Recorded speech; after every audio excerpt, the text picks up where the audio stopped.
हाँ जी, नमस्कार। क्या हाल चाल है? देखिए भैया, यहाँ पर हम टेस्ट योर नॉलेज आपका पिछली क्लास में करवाना रह गया था। आज मैं उसको कंप्लीट करा दूंगा। जब भी हम टेस्ट योर नॉलेज कर रहे हैं, जब भी हम क्वेश्चन आंसर्स करते हैं, हमेशा की तरह मैं बोलता हूँ कि आपको प्रोविजंस रिवाइज करने पड़ेंगे। प्रोविजंस बोले तो ये जो मैंने आपको दिया है ई बुक, उस ई बुक में जो मैंने चीज़ें लिखी है ना, वही सारे आपके प्रोविजंस हैं। उसकी कम से कम 2 रीडिंग लगाएंगे ना, तब जाकर आपके प्रोविजंस क्लियर होंगे।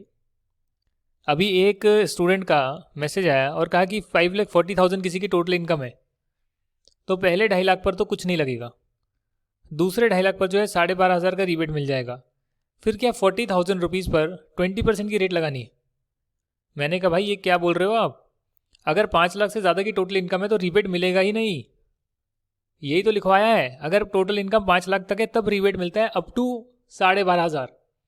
तो प्रोविजंस की क्लैरिटी नहीं है तो कहीं ना कहीं क्वेश्चन आंसर्स में दिक्कत होगी। और प्रोविजंस क्लियर हैं कि भैया ठीक है 5 लाख से ज़्यादा इनकम है तो रिबेट का कॉन्सेप्ट ही नहीं है, फिर तो नॉर्मल लगेगा ना। पहले 2.5 लाख पर कुछ नहीं, उसके बाद वाले 2.5 लाख पर 5%, उसके ऊपर वाले पर 20%, 10 लाख तक, फिर उसके ऊपर 30%। तो ये तो बहुत सिंपल सा कॉन्सेप्ट है। अगर यहाँ पर भी ठीक से हम प्रोविजंस को नहीं समझेंगे तो आगे कॉम्प्लेक्स प्रोविजंस को कैसे समझेंगे? तभी मैं कहता हूँ कि जो चीज़ें मैंने बोली है कई बार मैं जल्दी बोल देता हूँ। कीपिंग इन माइंड कि कई सारे स्टूडेंट्स हैं जो फर्स्ट बार देख रहे हैं इसको, बट उस फर्स्ट बार में भी मान के चलिए जो डायरेक्ट एंट्री के स्टूडेंट है वो तो बीकॉम में सब कुछ पढ़कर आए हैं।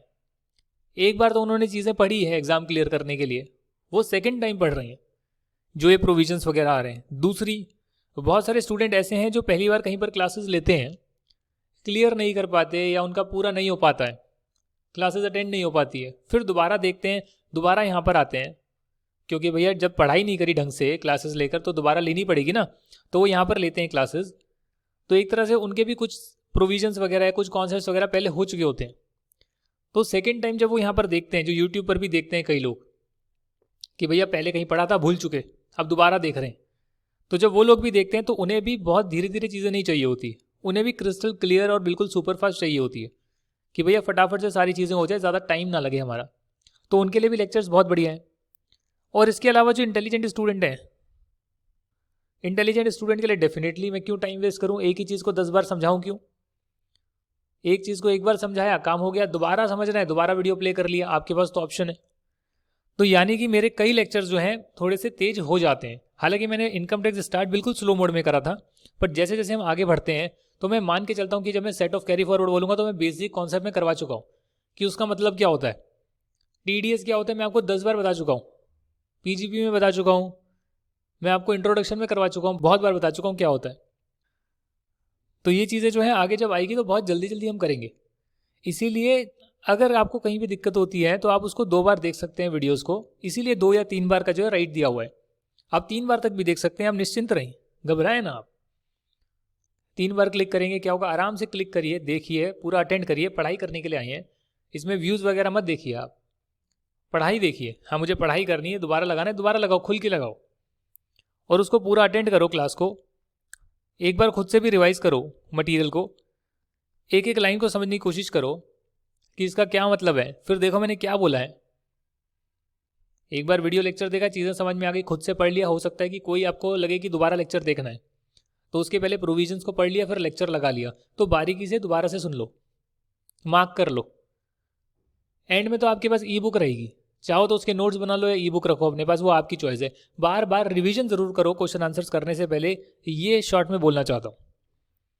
क्योंकि अगर आपने रिवीजन नहीं करी और क्वेश्चन आंसर्स करने लग गए तो आपको लगेगा आता है, बट एक्चुअली में नहीं आता है, क्योंकि जब बिना देखे करोगे तो अटक जाओगे। तो इसलिए प्रोविजंस को रिवाइज कर कर करोगे तो लगेगा हाँ मैं प्रोविजन मालूम है, यहाँ ये लगना चाहिए, यही लगा है, तब जाकर जो है वो बात बनेगी। इसके अलावा मैं एक और चीज़ बताना चाहता हूँ, अपनी क्लासेस का जो ड्रॉबैक है। कोई अपनी क्लासेस का ड्रॉबैक नहीं बताता, मैं बताता हूँ। भाई मैं लिख कर क्वेश्चन सॉल्व ज़्यादा नहीं कराता, कुछ कराता हूँ, सारे नहीं कराता। आपकी बुक में क्वेश्चन दे रखा है, हम डिस्कस कर रहे हैं, आंसर भी बुक के अंदर ही है, प्रोविजंस हम कर चुके हैं, इसमें क्या होना चाहिए वो मैं डिस्कस करूंगा। बहुत सारे स्टूडेंट क्या यहीं पर छोड़ देंगे, बल्कि आपको ऐसा नहीं करना है भाई। आपको ऐसा नहीं करना है कि भाई मैंने क्वेश्चन 1 कराया, समझा दिया, मैंने उसका आंसर भी बता दिया कि देखो ऐसे हो रखा है, आपकी बुक में पूरा क्लियर कर दिया, पर आपको कैसे करना है एक्चुअली में, आपको सेकेंड टाइम में सारे क्वेश्चन नहीं बट कुछ क्वेश्चन देखना है, कॉपी में आंसर लिखना है, पूरा फॉर्मेट बनाकर प्रोविजन जो याद आ रहे हैं वो लिखने हैं, और फिर आपको स्टडी मटेरियल से उसको मिलाना है। ये जो चीज़ें बता रहा हूँ, जो टास्क बता रहा हूँ, ये करोगे तभी जाकर अच्छे नंबर आएंगे। पता लगे आपने लेक्चर सुन लिया, बुक खोल ली, बुक की रीडिंग लगा ली, नोट्स को रिवाइज कर लिया, स्टडी मटेरियल के क्वेश्चन भी आपने रीड कर लिए, उसको दिमाग में सोच लिया क्या होना चाहिए, बट हाथ से लिख कर नहीं देखा, फिर फंस जाओगे। तो इसीलिए मैं क्लासेस के दौरान आपको बार बार बताता हूँ कि कहाँ कहाँ पर आपको इंप्रूवमेंट की ज़रूरत है, और इन क्लासेस के साथ आपको और क्या क्या करना पड़ेगा। क्या करना पड़ेगा? रिवीजन तो खुद से ही करोगे, जो समझाया है उसको दोबारा से खुद पढ़कर देखोगे नहीं देखोगे। स्टडी मटेरियल की रीडिंग करनी है, वो भी आपका टास्क है अगर करना चाहो तो।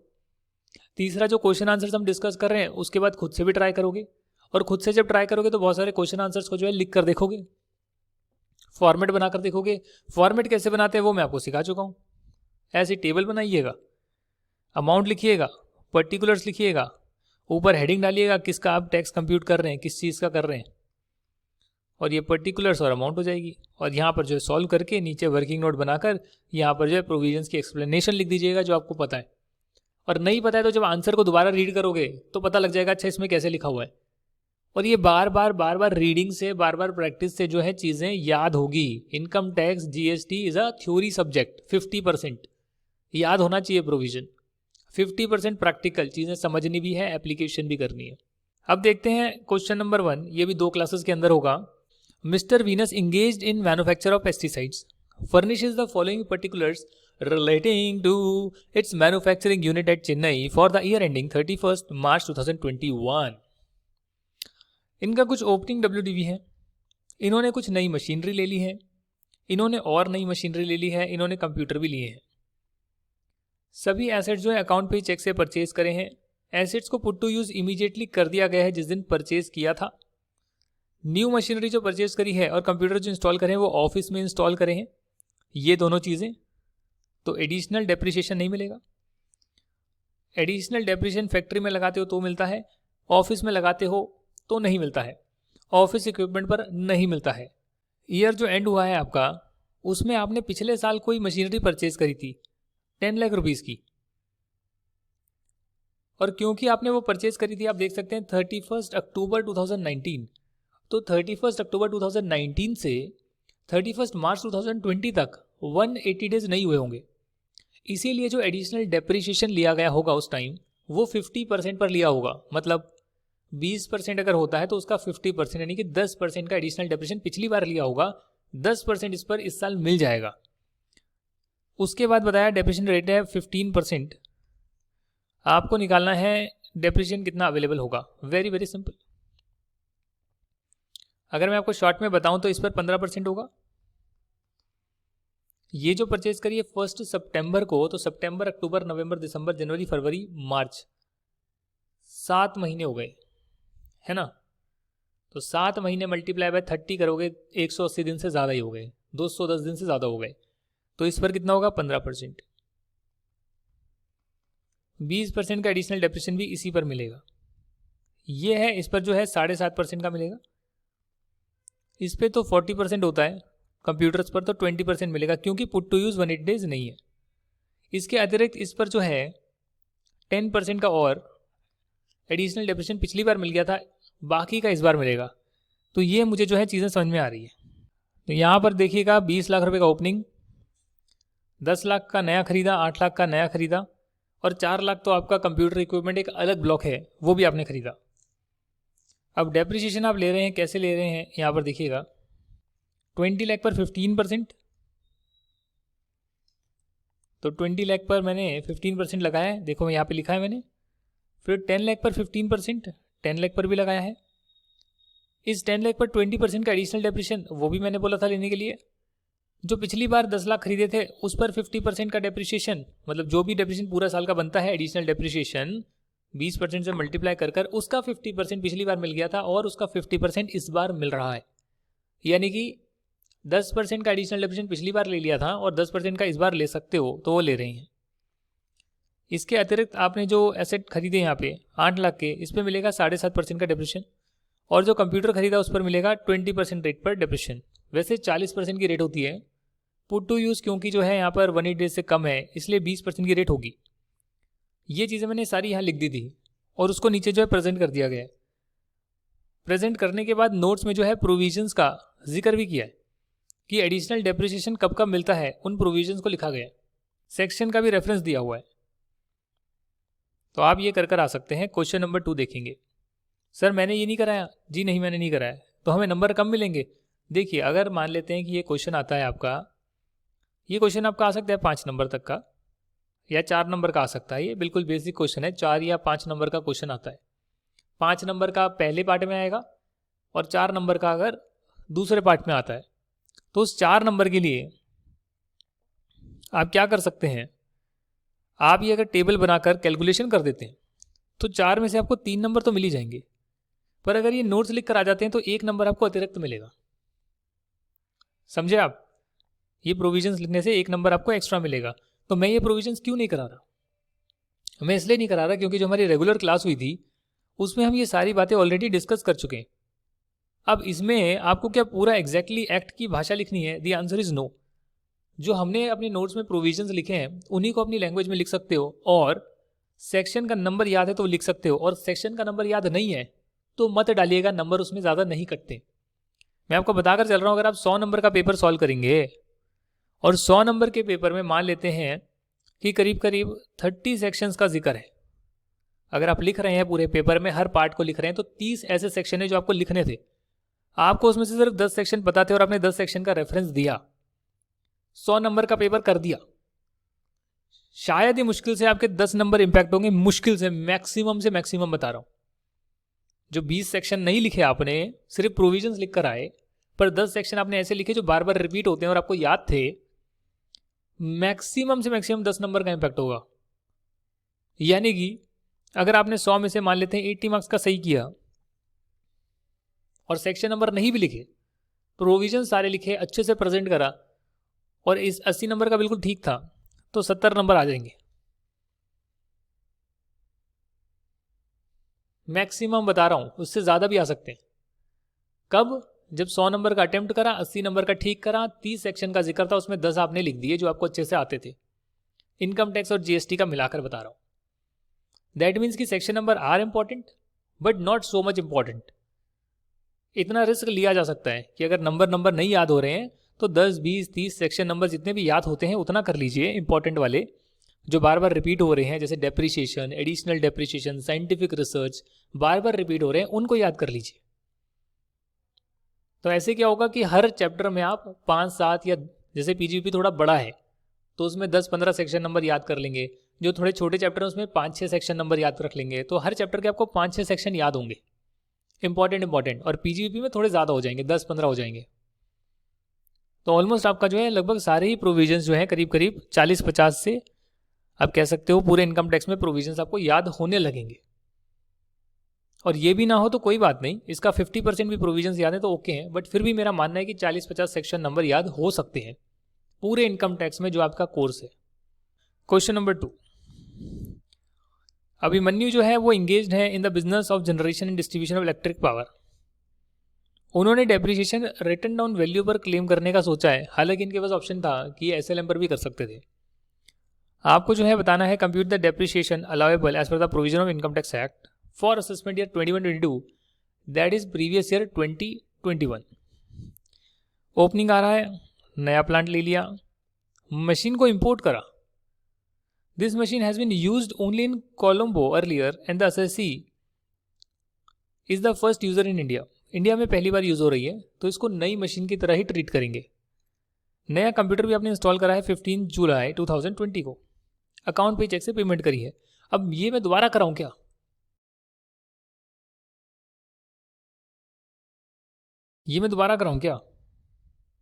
ये वाली जो ओपनिंग WDV है और ये जो आपने 12/4/2020 को खरीदा, इस पर तो पूरा जो 51 लाख है, इस पर तो पूरा 15% पर डेप्रिसिएशन मिलेगा। 10 लाख रुपए जो हैं वो आपने 12/10/2020 को खरीदे हैं, यानी कि पुट टू यूज जो है 180 डेज नहीं होगा। क्योंकि नहीं होगा तो 50% रेट पर डेप्रिसिएशन लेना होगा, यानी कि अगर 15% की रेट है तो 7.5% पर लेना होगा। तो ये आपका आ गया डेप्रिसिएशन ऑन 10 लाख। कंप्यूटर्स भी खरीदे हैं आपने, और कंप्यूटर्स आपने 15 जुलाई 2020 को खरीदे हैं 2 लाख रुपए के। रेट है 40%, 40% पर डेप्रिसिएशन लगाएंगे, पुट टू यूज 180 डेज से ज़्यादा है तो कोई दिक्कत नहीं आएगी। बात करते हैं एडिशनल डेप्रिसिएशन की। तो एडिशनल डेप्रिसिएशन इस 10 लाख पर मिलेगा क्या? नई प्लांट एंड मशीनरी है, बिल्कुल मिलेगा सर। आप इस पे जो है 20% की जगह 10% का ही डेप्रिसिएशन लेंगे, एडिशनल डेप्रिसिएशन। रीज़न इज कि ये पुट टू यूज जो है 180 डेज नहीं है, तो 50% अभी और आधा जो एडिशनल डेप्रिसिएशन है वो अगली बार लेंगे आप। कंप्यूटर्स में जो है एडिशनल डेप्रिसिएशन नहीं मिलता है, मैं बता दूं आपको। ऑफिस अप्लायंसेस पर एडिशनल डेप्रिसिएशन नहीं मिलता है, बट अगर ये ऑफिस अप्लायंसेस इंस्टॉल आपने करे हैं जनरेशन यूनिट विंग में, जनरेशन विंग यूनिट, या फिर आप कह लो कि फैक्ट्री के अंदर, तो एडिशनल डेप्रिसिएशन मिल सकता है। तो इसलिए इन 2 लाख रुपए पर भी मिलेगा। अच्छा, और बताइए सर, एडिशनल डेप्रिसिएशन उस पर नहीं मिलेगा जो मशीनरी पहले यूज हो चुकी है इंडिया के बाहर। Not liable in respect of imported machinery since it was use in Colombo before its installation by the assessee. ये था ना, आप सेकेंड हैंड मशीनरी जो है, एक मिनट में आपको दिखाता हूं। Conditions where additional depreciation is not available. Plant and machinery use before its installation, बाहर यूज हो गई है, उस केस में आप एडिशनल डेप्रिसिएशन नहीं ले सकते हैं। अच्छा सर, तो वो हमने कहाँ पढ़ा था? वो वाली बात कहाँ पढ़ी थी कि अगर इंडिया के बाहर यूज हुई है तो उसको हम नई प्लांट एंड मशीनरी मानेंगे? वो चीज़ हमने कहाँ पढ़ी थी? Plant and machinery used outside India, ये 35 AD में हमने पढ़ा था। 35 AD में पढ़ा था कि प्लांट एंड मशीनरी इंडिया के बाहर यूज करिए, उसको ही मानेंगे कि वो ओके है ना जी, उसको भी नया प्लांट एंड मशीनरी ट्रीट करेंगे। तो ये हमने 35 AD में पढ़ा था। बट अगर एडिशनल डेप्रिसिएशन की बात करी जाए तो वहाँ हमने सिर्फ ये पढ़ा था कि अगर एसेट पहले से यूज हो चुका है तो उस पर एडिशनल डेप्रिसिएशन नहीं मिलता है। वो बात आपको यहाँ पता होनी चाहिए थी। Question number 3, examine with reasons the allowability of the following expenses incurred by mister Manav, a wholesale dealer of commodities, under the income tax act 1961, while computing profits and gains from business or profession for the assessment year 21-22 or the previous year 2021। क्या ये खर्चे allow होंगे? Construction of school building in compliance with CSR activities, corporate social responsibility का खर्चा करते हैं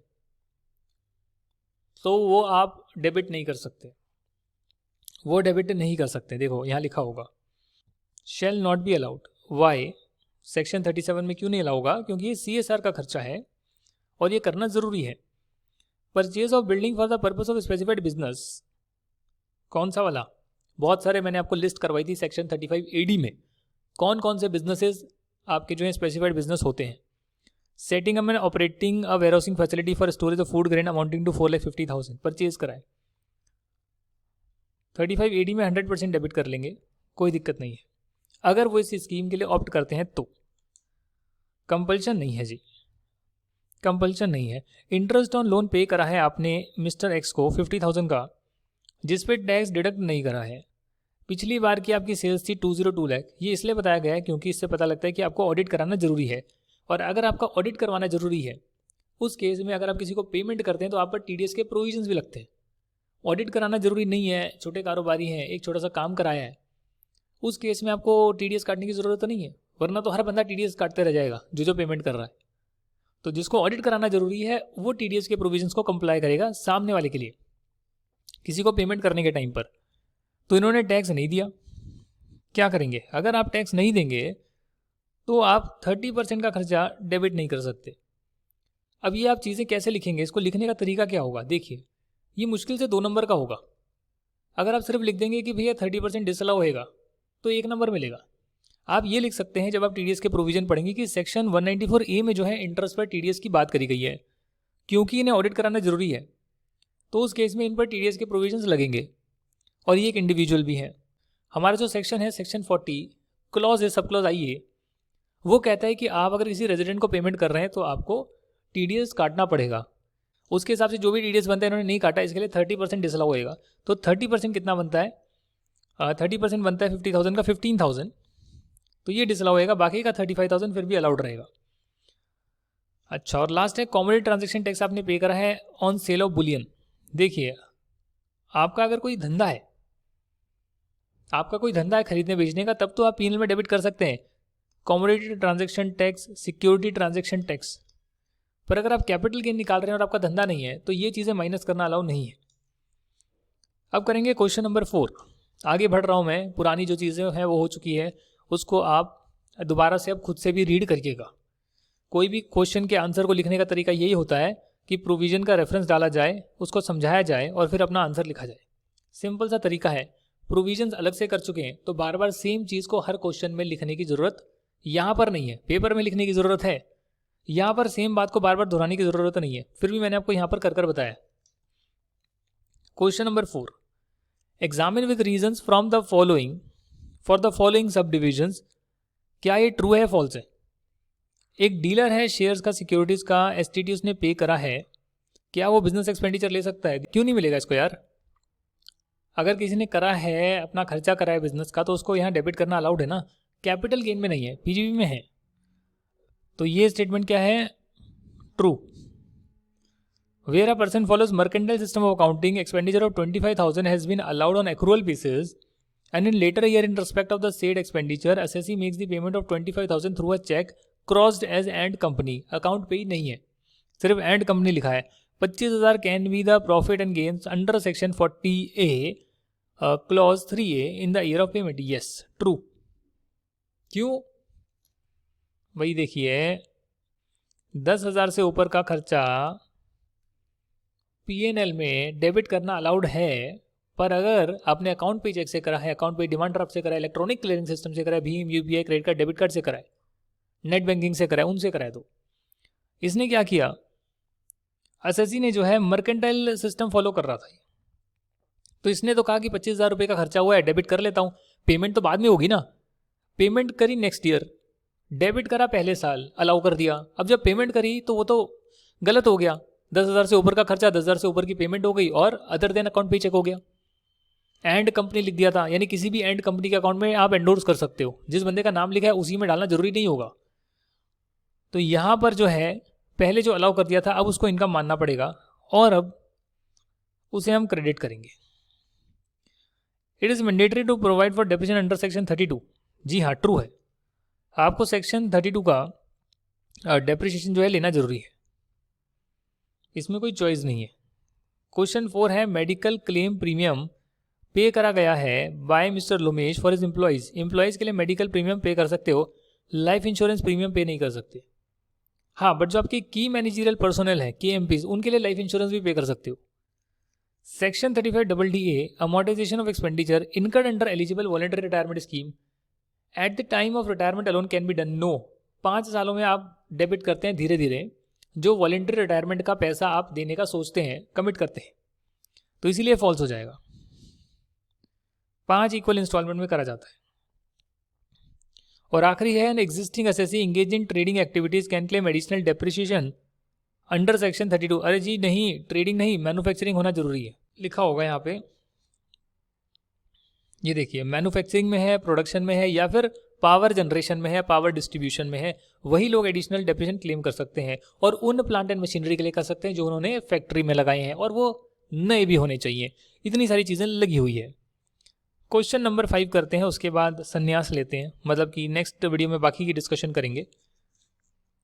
question 5 कहता है, examine with reasons the allowability of the following expenses under the income tax act 1961 while computing the income from business और profession for the assessment year 21-22। Provisions made on the basis of actuarial valuation नहीं कर सकते, provisions debit नहीं कर सकते, actual कर सकते हैं। Purchase of oil seeds 50,000 in cash from a farmer on a banking day. Farmer से परचेज कर रहे हो, डायरेक्टली किसान से परचेज करोगे, अलाउड है, उसको कैश दिया जा सकता है 10,000 से ऊपर भी।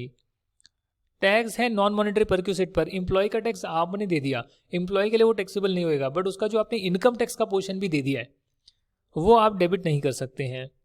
पेमेंट ऑफ 50,000 जो है क्रेडिट कार्ड से आपने पे करा है फायर इंश्योरेंस का, तो क्यों नहीं कर सकते, क्रेडिट कार्ड से पेमेंट अलाउड है। सैलरी पेमेंट करिए 4 लाख की, मिस्टर एक्स को आउटसाइड इंडिया करी है, TDS नहीं काटा। अगर सैलरी आउटसाइड इंडिया देंगे और TDS नहीं काटेंगे तो 100% ही डिसअलाउ होएगा, 100% डिसअलाउ होएगा।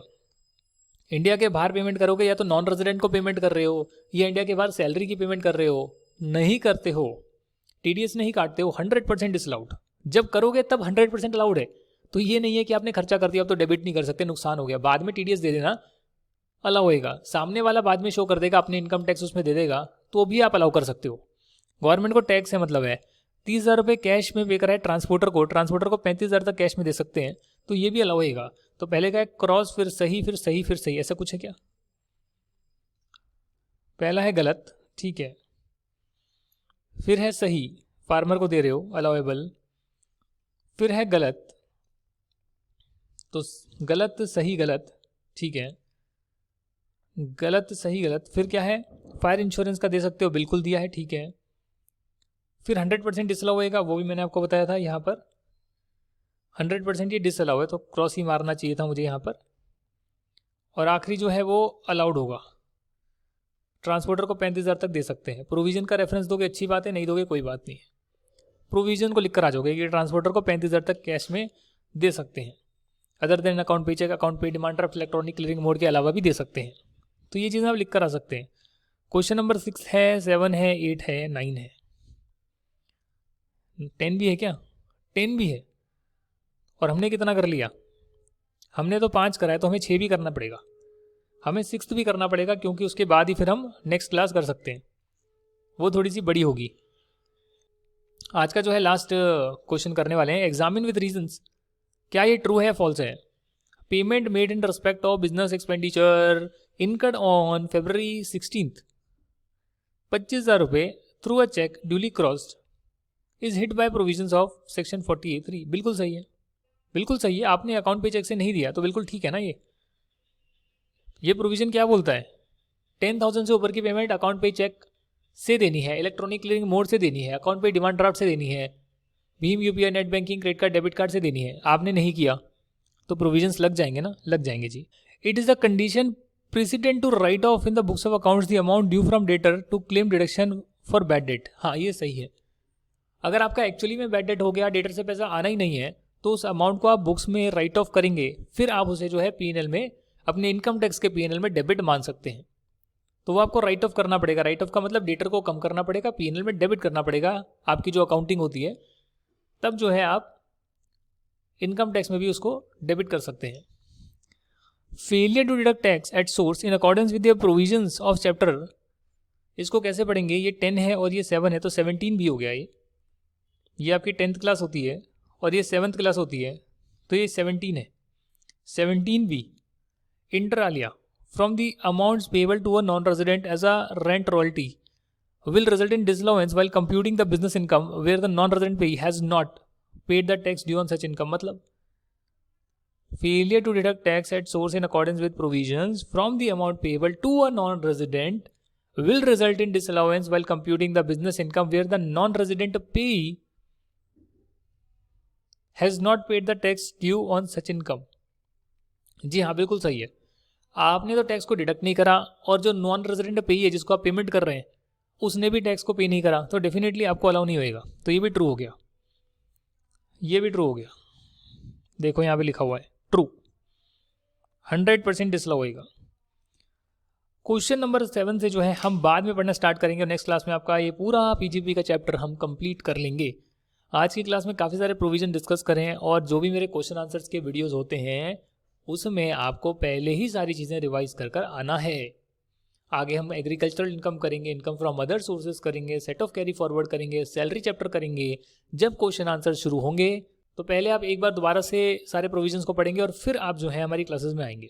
इस वीडियो को देखने के लिए आपका कई दिल से बहुत बहुत धन्यवाद। नेक्स्ट वीडियो में ये चैप्टर को कंप्लीट करते हैं, तब तक के लिए टाटा बाय बाय।